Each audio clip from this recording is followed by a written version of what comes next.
Welcome back. My name is Lars, and today I want to share my favorite takeaway from a conference I attended where former President Obama spoke. If you want to know what he values the most in a worker, then keep watching.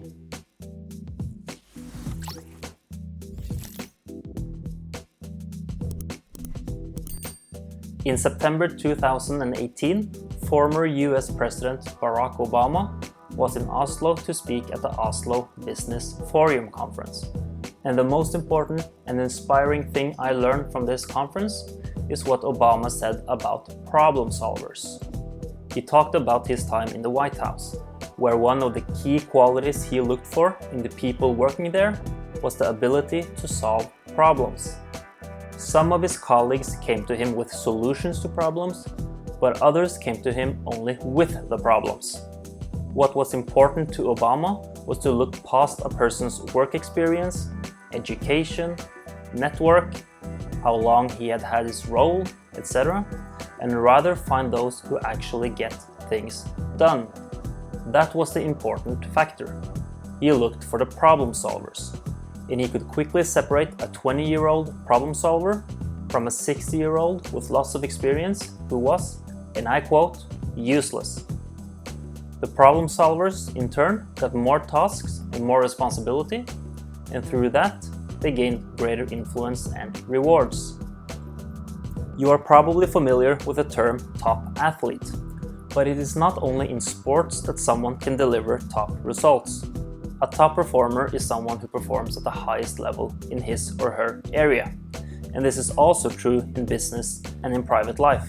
All disciplines require a theoretical and practical foundation that may require many years to master, and which are unique to the disciplines themselves.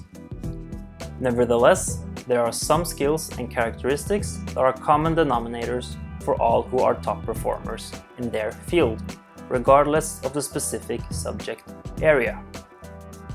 An example of such a characteristic is to be a problem solver.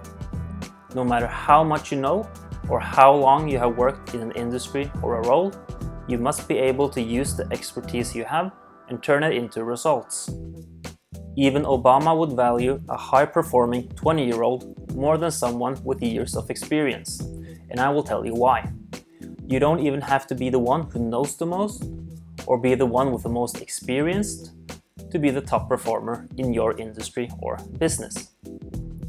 Knowledge and experience is worth its weight in gold, but if you are unable to turn it into actual results that have a high priority and within a reasonable time, the value of that gold falls rapidly. There is much that separates a problem solver from someone who is not. Firstly, a problem solver is someone who is proactive. This means that the person is able to actively influence and change their surroundings and their situation.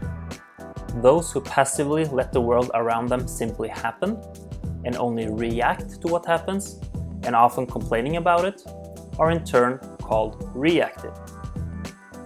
Reactive people are the complainers who takes the role of being a victim. While there are cases where you are treated unfairly by others or that things take an unfortunate turn in your life, being reactive will not change your situation to the better. On the other hand, being proactive is to be a problem solver. Someone who takes charge to change the status quo into something that is better and in your favor. Secondly, a problem solver is an optimist. A problem solver believes that there can be light at the end of the tunnel if he keeps moving forward, and thus can motivate himself to be proactive. In some cases, it can be very difficult to see how a situation can end with a great result, but a good problem solver can keep focus on what he actually can do in any given situation, while at the same time be able to let go of what he cannot control. That way, he is free from the unnecessary chains of worrying while doing something that he actually can control. Thirdly, a problem solver is someone who manages to follow through on his projects. This is one of the qualities that I am mostly interested in myself. What separates the top performer from the average person is not intelligence or the number of good ideas. It is the ability to perform and to keep performing so that it produces actual results. In many cases, it is good enough with only one good idea, as long as you manage to create something out of that idea. That is what impresses others, that is what gets you results, and that's what's driving the world forward. The core of problem solving is to define the problem so that you have clarity in what to actually solve, and then you can come up with the possible solutions for this problem. It is at this point you can start doing the necessary work to get the results that you need. Here are 3 great tips and strategies to increase your ability to execute as a problem solver. Number 1, optimize your working memory. I have already made a video about this. I will put a link to it in the description below, but I can revisit the main points. One aspect of productivity is capacity management, and the brain is unable to juggle too much information at any given time. If there is something in your mind that you don't need here and now, write it down and revisit it later. The most important thing is to get it out of your head so that you can stay focused on what's important and right in front of you. If you want more tips on how to manage your working memory, I suggest you watch the other video. Number 2, in order to make problem solving easier to manage mentally speaking, it is smart to break the problem down into smaller chunks, to bite-sized problems. You can also call these for milestones that you must reach to solve the problem as a whole.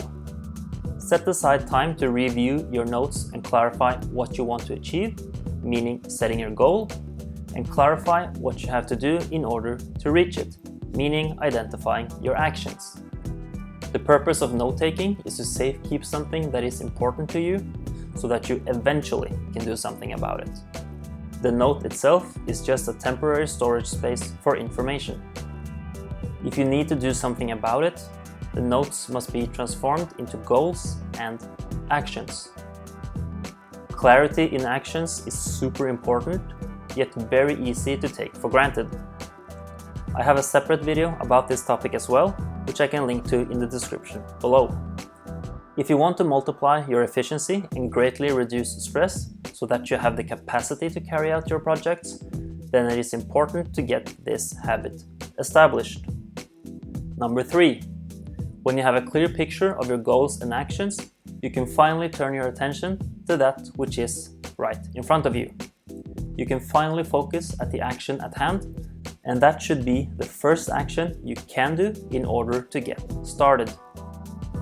No matter how good you can define a problem or how good your ideas are, if you are not able to do something about it, then you will never produce any meaningful results about it. Execution is key. One of the most important things to do is not necessarily to map out the whole process from start to finish, but to actually get started.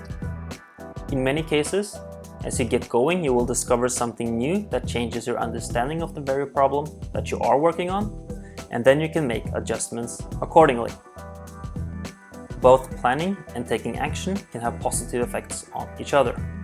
Now, if you are struggling to get started, you should review the actions you have prepared and possibly divide them into even smaller, concrete tasks that you can do one at a time.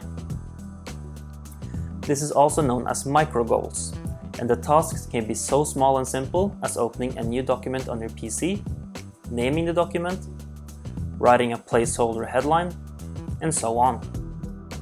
Research suggests that such micro goals can help deceive your brain into increasing dopamine levels.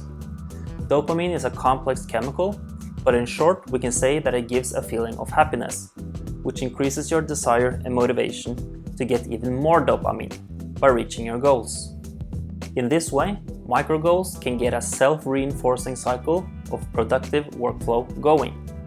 Simple and small progress will increase your motivation and commitment to the work that needs to be done, and it will contribute to a feeling of happiness throughout your day. And that wraps it up for now. If you want more content like this, then please like, comment, and subscribe, and be sure to tap that bell to be notified of future updates. Thank you so much for watching, and I will see you soon.